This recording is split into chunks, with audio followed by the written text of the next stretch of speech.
All right, let's talk about a feeling that so many of us know, but it's just so hard to put a name to it.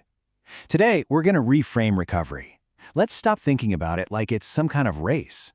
Instead, let's see it for what it really is, an act of construction. Think of it as the architecture of healing.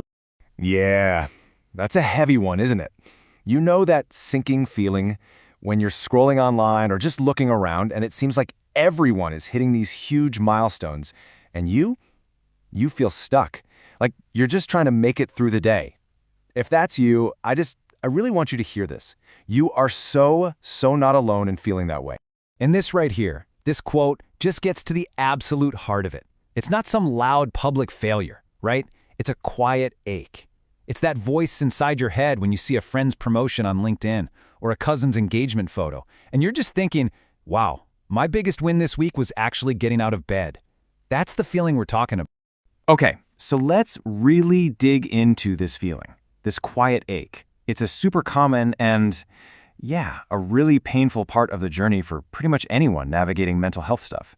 And just understanding it, that's the first step. I mean, that's really the core of the problem, isn't it? The world just keeps on spinning. It doesn't slow down for you.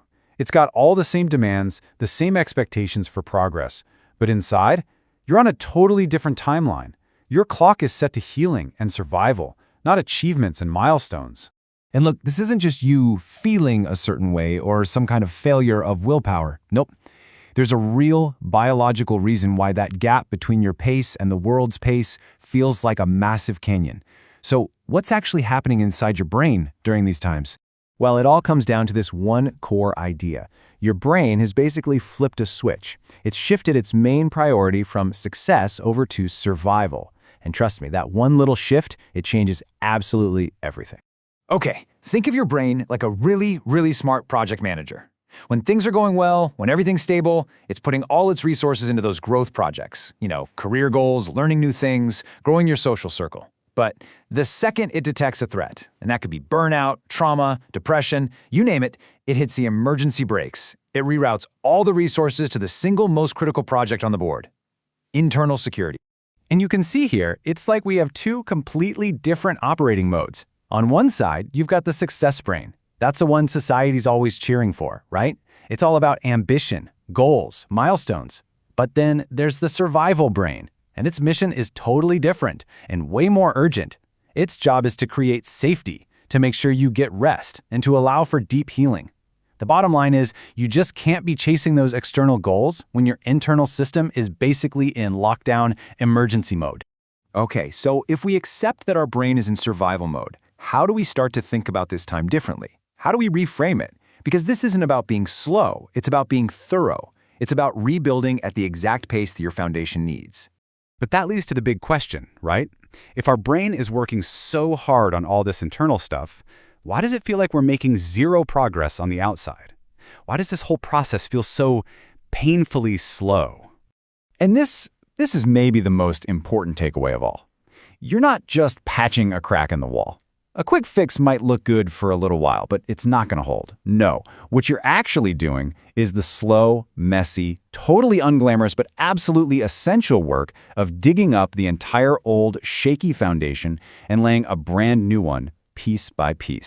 And you can see the difference so clearly here. That quick assembly option, that's like trying to jump right back into your old life without really dealing with the root problem. Sure, it might look fast, it might look good for a minute, but the first bit of real pressure, the first big stressor hits, and the whole thing just collapses. But that deep foundation work, the therapy, the rest, learning to set boundaries, all that stuff that nobody else can see, that's what creates a structure that can actually stand up to the storms of life.